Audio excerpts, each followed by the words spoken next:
स्वागत है दोस्तों स्टडी फॉर यूपीएससी में। आज इकोनॉमी का पार्ट 13 है। हम लोग आगे पढ़ते हैं और देखते हैं कि प्रत्यक्ष कर और अप्रत्यक्ष कर हम लोगों ने पढ़ा था। अभी देखते हैं कि प्रत्यक्ष कर अच्छा क्यों माना जाता है। ठीक, तो पहला कारण ये है कि ये एबिलिटी टू पे प्रिंसिपल पर आधारित होता है, इसलिए प्रत्यक्ष कर अच्छा होता है।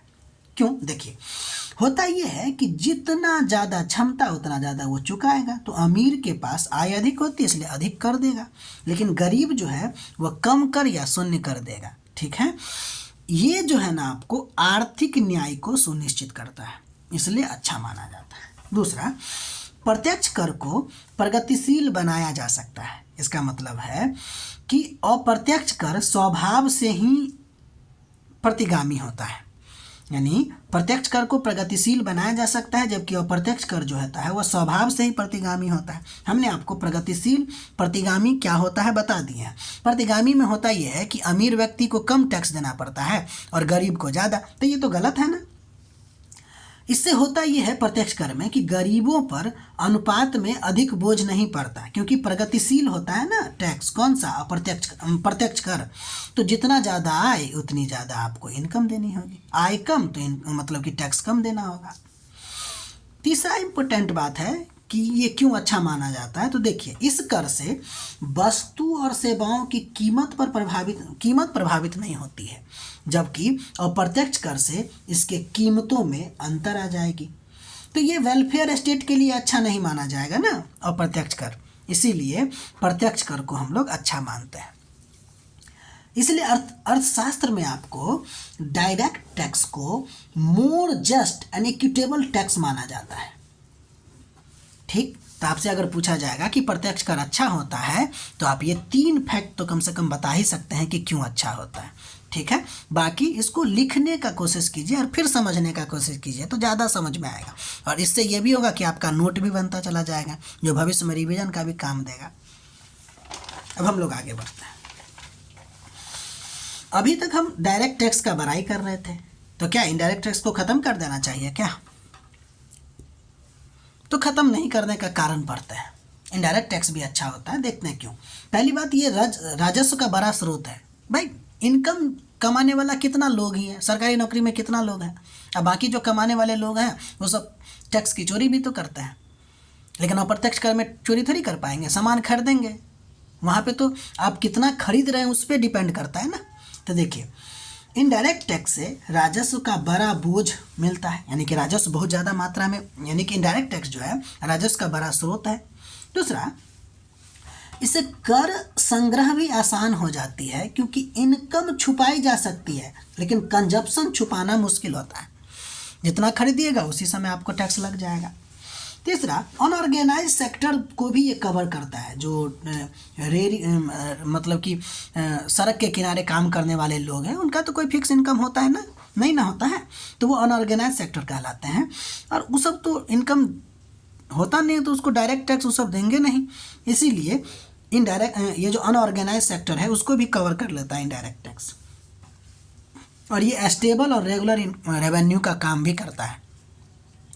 तीसरा, 5वां नंबर और सबसे इम्पोर्टेंट बात कि इनडायरेक्ट टैक्स जो होता है ना वो व्यवहार नियंत्रण का भी साधन है। इन्हें sin goods, demerit goods, luxury goods पे लगाया जाएगा।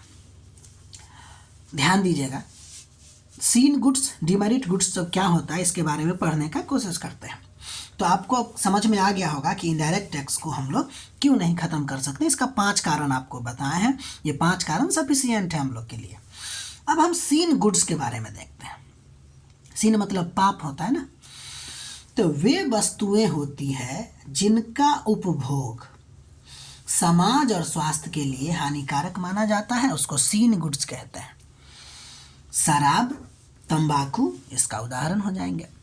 डिमेरिट गुड, ये भी वो वस्तुएं होती है जिनका उपभोग और उत्पादन अन्य लोगों के कल्याण पर विपरीत प्रभाव पड़ता है, विपरीत प्रभाव डालता है, जैसे डीजल, पेट्रोल। अच्छा, ये कैसे, थोड़ा सा समझने की कोशिश कीजिएगा कि मान लीजिए जिसके पास गाड़ी नहीं है तो वो डीजल पेट्रोल तो यूज करते नहीं हैं, लेकिन क्या डीजल पेट्रोल से निकलने वाला ग्रीन हाउस गैसेज वो इन्वायरमेंट को प्रभाव दे रहा है कि नहीं, इन्वायरमेंट को प्रभावित कर रहा है। और वो व्यक्ति यूज नहीं भी कर रहा है फिर भी इन्वायरमेंट से प्रभावित तो पूरा मानव समाज हो रहा है ना। तो ऐसे गुड्स को क्या कहते हैं, डिमेरिट गुड कहते हैं, जिसके उपभोग से अन्य लोगों के कल्याण पर विपरीत प्रभाव पड़ता है। ठीक, ध्यान दीजिएगा, सीन गुड्स और डिमेरिट गुड्स अक्सर समान ही होते हैं, दोनों में दिख रहा होगा आपको, कोई ज़्यादा परिभाषा का अंतर नहीं है। लेकिन डिमेरिट गुड का फोकस है आपको नुकसान या निगेटिव एक्सटर्नलिटी पर होता है, निगेटिव एक्सटर्नलिटी पर होता है, जबकि सीन गुड्स का फोकस होता है कि उपभोग को रोकना और रेवेन्यू भी कमाना होता है, क्योंकि शराब से जानते हैं ना बहुत ज़्यादा मात्रा में रेवेन्यू होती है। अगला नंबर हम लोग देखने जा रहे हैं लेफर कर्व, बहुत इंपॉर्टेंट है, देखिएगा।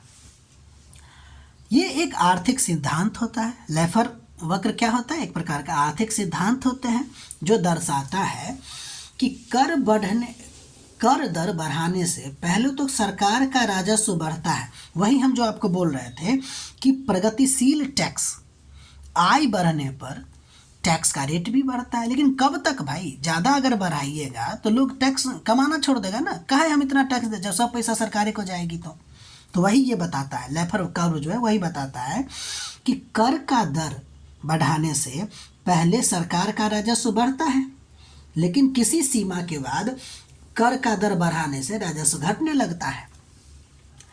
यानी ये टैक्स का रेट और सरकार के रेवेन्यू के बीच में रिलेशन बताता है। यानी अधिक कर लगाने से लोग कर को चुराने लगेंगे, काम कम करने लगेंगे, निवेश कम करने लगेंगे। ठीक, समझ गए, जिससे सरकार को कुल राजस्व का नुकसान होगा। इसलिए हम लोग डिग्रेसिव टैक्स रेट को अपनाते हैं, ठीक है ना।